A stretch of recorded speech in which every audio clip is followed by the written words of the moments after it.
Now, for this next lesson, everyone, let's go and talk more about some tips with regards to freelancing.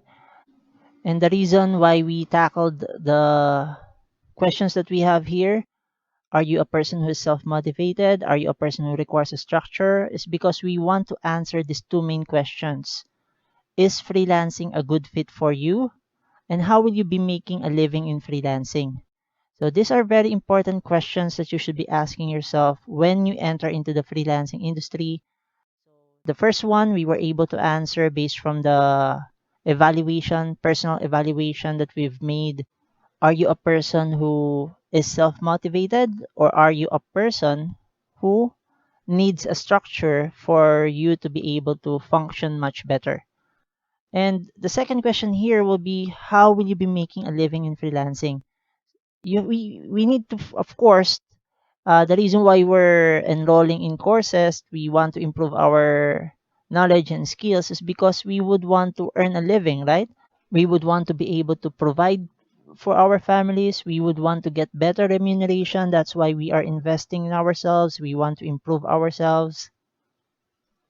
That is why we need to be asking ourselves, how will you be able, or how will we be able to make a living in freelancing?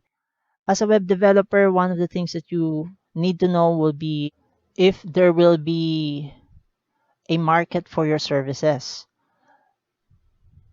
Now, if we go to Google search here, or in my case, DuckDuckGo, I use DuckDuckGo for my search engine. I actually found here some of the results in the ranking for this question. How many small businesses doesn't have a website? So if we go try to look it up here, 1.6 out of every 10 small businesses last 2018 don't have a website for their business. 40% of small businesses don't have a website. And from this information, we know that there's a market that is available for us to be able to tap into. If we try to read through the description here, 3.19% of small business owners without a website believe that their business will grow 25% in 3 years or less with the benefit of a website. So that means it's a matter of you getting into connecting to your future client. So I would suggest that you actually go and try to do research in your local communities, list down the numbers of small businesses that are present in your communities, and then try to figure out on whether how you can go and connect with this businesses or small businesses.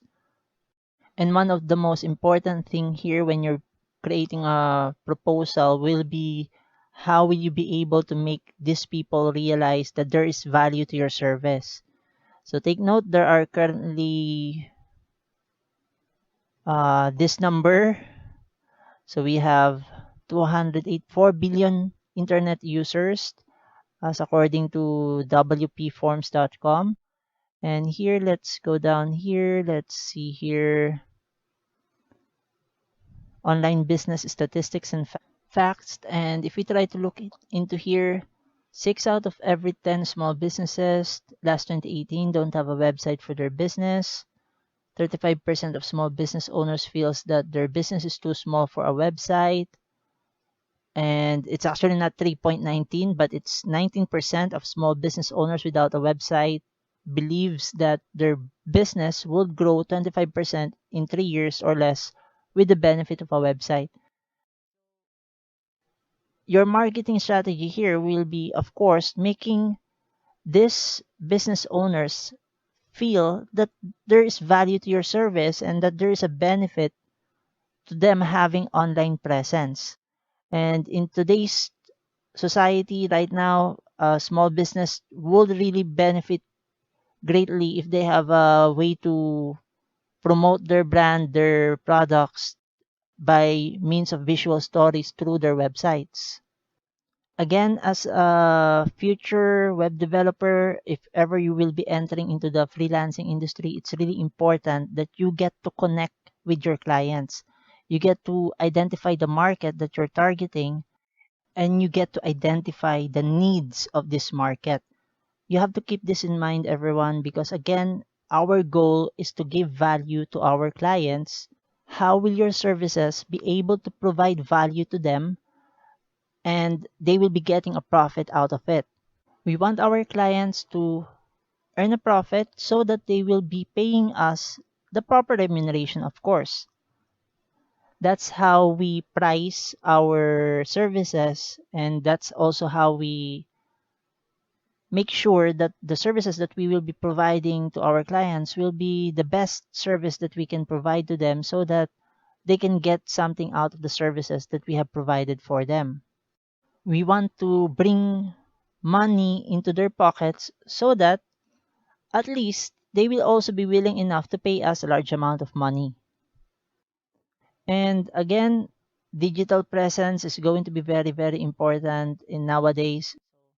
If we try to go and let's say create a static site for the small amount of $3,000 to the number of small businesses that are available in the market that we can go and tap into, and then we multiply that number of small businesses to $3,000, which is a very small amount, because now in 2020, I believe the cost of hiring a web designer will normally range between 5,000 above. And now the only thing that you have to consider here is on how you can be able to effectively tap into that market. Just take note, again, there is a market. There are a lot of small businesses that will be needing the services of a web developer, especially everything's almost going online. The only thing that we need to really do here right now will be how can we connect with these clients and how can we make these clients realize that the website that you will be building for them will be bringing in money into their pockets, into their business. I hope that this is giving an idea that there is a market out there that needs to be tapped, and the only thing that you need to do will be to connect to the clients, and of course make sure that the services that you will be providing will be something that will be getting money into their pockets. Some small businesses really don't see the need for a website. However, as the time changes, there are a lot of things that are changing in our society right now, and having a website is going to be a necessity.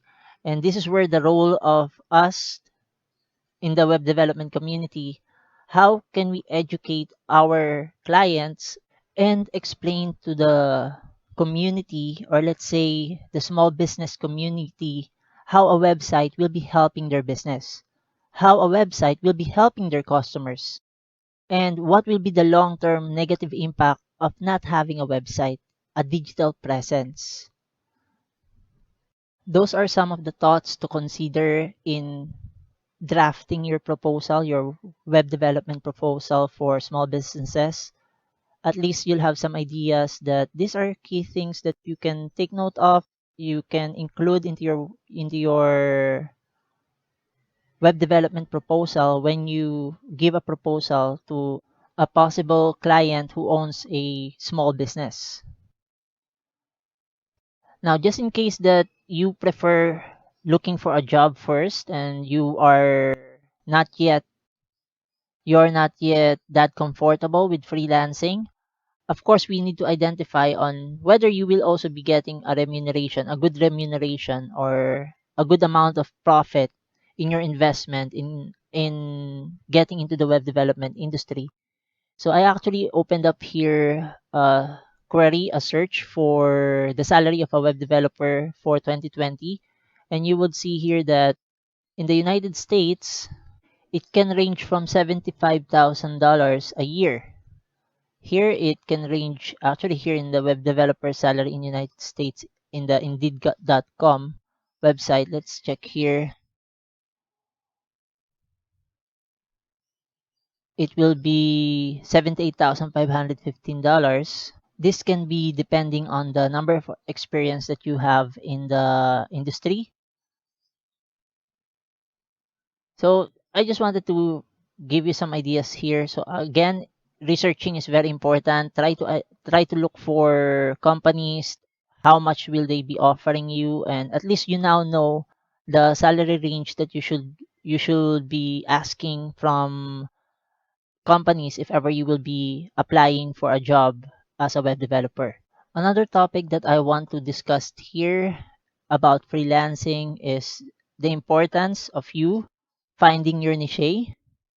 Finding your niche is one of the most important things that you need to consider if you will be entering into the freelancing industry. And this just simply means you identifying what you want to do, services that you're good at and you can offer and can help bring value to others. Something that you are good at that can help you help other people. I just want to really highly emphasize the importance of you loving what you are doing. Because as we have talked before, if you're going to enter the freelance industry, one of the characteristics that you need to have will be self-motivation or you being self-motivated. Being self-motivated will be requiring you to like what you are doing.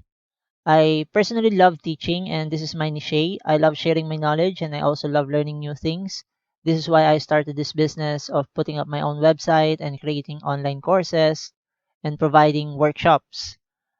In your case, your niche should be something that you love doing so that you can prevent burnout that can sometimes tempt you to quit because you don't enjoy the things that you are currently doing. I love teaching. I personally love teaching and I really enjoy learning and I'm very interested in becoming an entrepreneur and that is why I really tried out different business ventures. Not all of those ventures are successful, everyone, but every failure that I've experienced, I would say that it was a learning opportunity for me from being a tricycle driver as you can see here in the picture. During college, I was working my way through becoming a computer scientist as a tricycle driver. That was my part-time job. I also entered into learning self-defense, emergency management, and other industries that I believe help develop the discipline and prepare me to start my own business. And it actually helped a lot. These experiences in the different industries that I've entered really help improve myself as a service provider. I learned a lot from the experience as a teacher, as a call center agent, as a tricycle driver, as a waiter, as an SUC, and I even got a job as a new accounts clerk in a bank before. I've tried out a number of jobs, and one of the jobs that I really love and I believe that I'm very passionate about is teaching. So I really consider it as my niche. In your case, I would suggest that you go and try to figure out what you really love. Try to identify which among the services that we have here, or it might be something that you really love doing that you can offer to the market or to other people so that you can make sure that this is something that you love doing and you know that you will be able to bring the best value to your future clients. After you have identified your niche, one thing that you need to do is to connect to your possible clients. One option to do this will be to go to online platforms such as Upwork, Fiverr, Freelancer.com, and other online sites that allows you to connect to different clients in exchange for a portion of your income to be paid to these platforms. I wanted to tackle this topic because I made some mistakes when I was still starting out and I wasn't able to find the right job when I was still starting out because I really wanted to go and transition from a normal workplace to the virtual workplace. I was even really excited when I started out in Upwork.com. One of the things that you have to consider, guys, is that you should not be sticking to one platform alone, especially if you're going to be putting up your freelance business, because you might encounter the same thing that I encountered when I was uh, accepted. I was really, really happy when I got accepted in Upwork. However, because I was working as a full-time safety officer back then, and I was really busy doing my job. I was writing a manual for the university, for our university. and I was just planning to do this part time. The end result, guys, my account here got locked out. And this is something that might possibly happen if ever you don't get clients in platforms like Upwork, because they're really strict when it comes to you getting jobs. I can still go, and if you try to look into my profile here, because you haven't earned money on Upwork in a while, we set your profile to private. If you want to switch back to public, you will need to start earning again or sign up for a freelancer plus membership. So if you will be using Upwork as a platform, guys, make sure that you have some services. You will be really doing the job. You will really be looking for clients, because back then I was too busy with my full-time job and my account here got locked. And this is one of the good examples why you should not be focusing just on one platform, guys, because if you are only dependent on a single platform, what if this happens? You end up not being able to pay for your bills, especially if you have certain responsibilities as a family head of the family. If you're a father, if you're a mother, and you're providing for your children, I would really not recommend that you just stick to one platform. You need to look for other platforms from where you can get clients, and as much as possible actively look for clients, because if not, you might end up encountering situations from where you will be in a dead end. So as much as possible, again, if you're going to in if you're trying to enter into the freelancing industry and you don't have any emergency funds, that's another thing that you have to consider.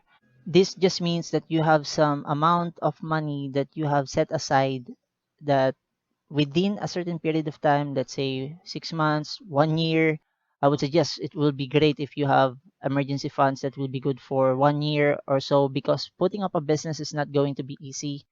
I know this, guys. I have tried out a lot of businesses, and some of them have really failed. A lot of them actually failed. And one of the things that I learned from those experiences, planning is very, very important. Planning, really doing your research about the industry that you're going to enter.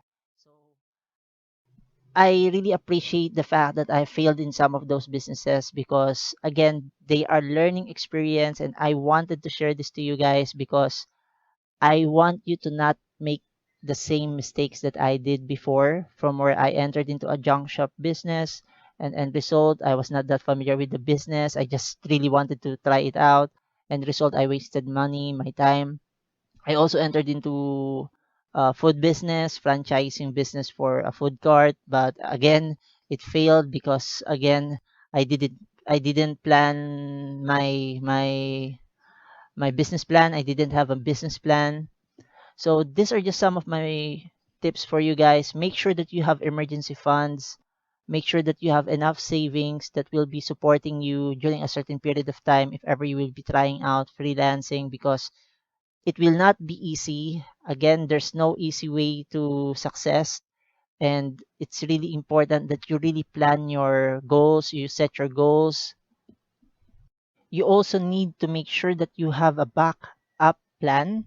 In my case, back then when I was starting out, I had a full-time job, and that's the same reason why I actually didn't get to focus too much, because the job really took a lot of my time. And in your case, everyone, my best advice will be to make sure that before you enter into the freelancing industry, study it, research it, get some important information, gather information that you can add to your business plan, and make sure that you have a backup emergency fund. And one of the best tip that I can tell you would be, if ever you're really starting out right now, if you have a full-time job, stay in that full-time job. Okay? Stick to your full-time job and try to do this as a side hustle. This is just so that you will not be pressured, you will not be burned out, especially if you're not getting any clients, because you have your regular cash flow coming in into your pockets that you use for paying the bills, supporting your families, and you will not be too stressed out. This is the reason why I am highly recommending that you first try to look for a job and then get slowly into freelancing.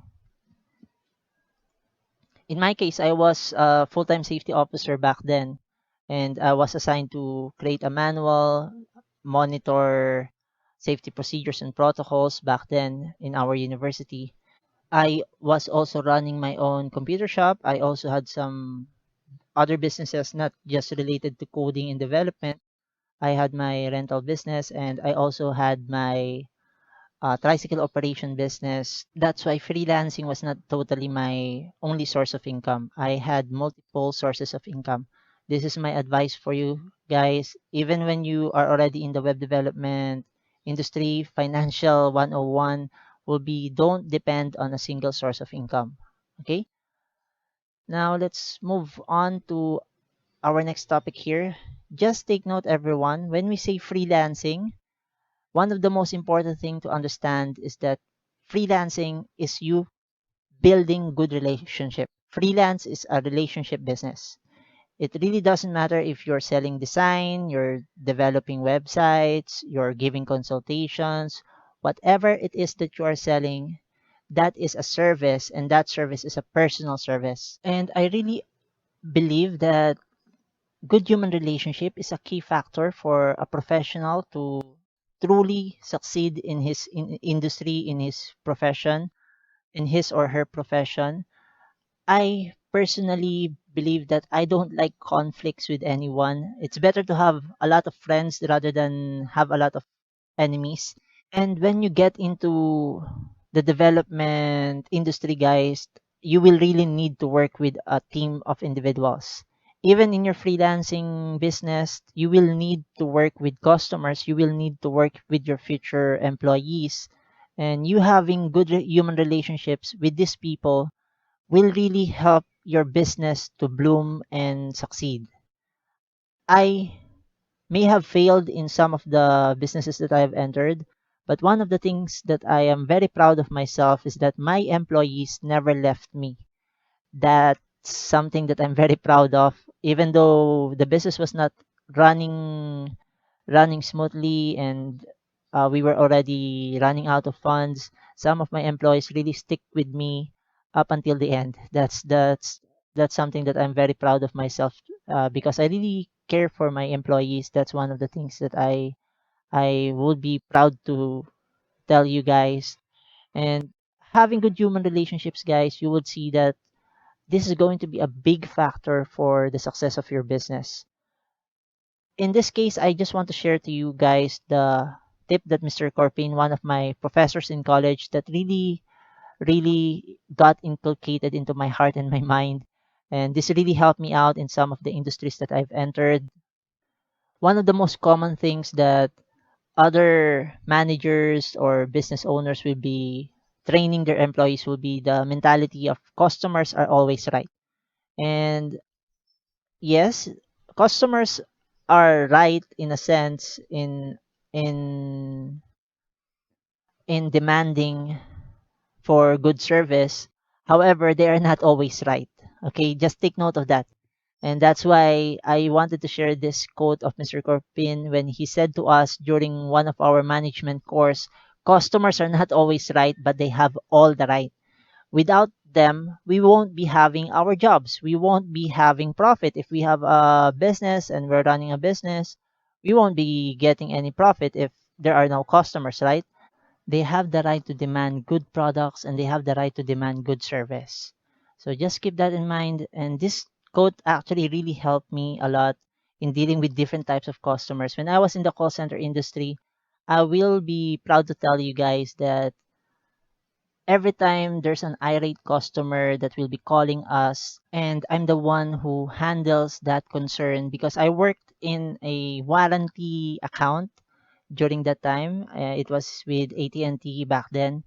Um, one of the things that I'm very proud to say, guys, is that I never muted my Avaya phone and then speak profanity words while the phone was muted, unlike some of my other teammates who really got irritated by some customers.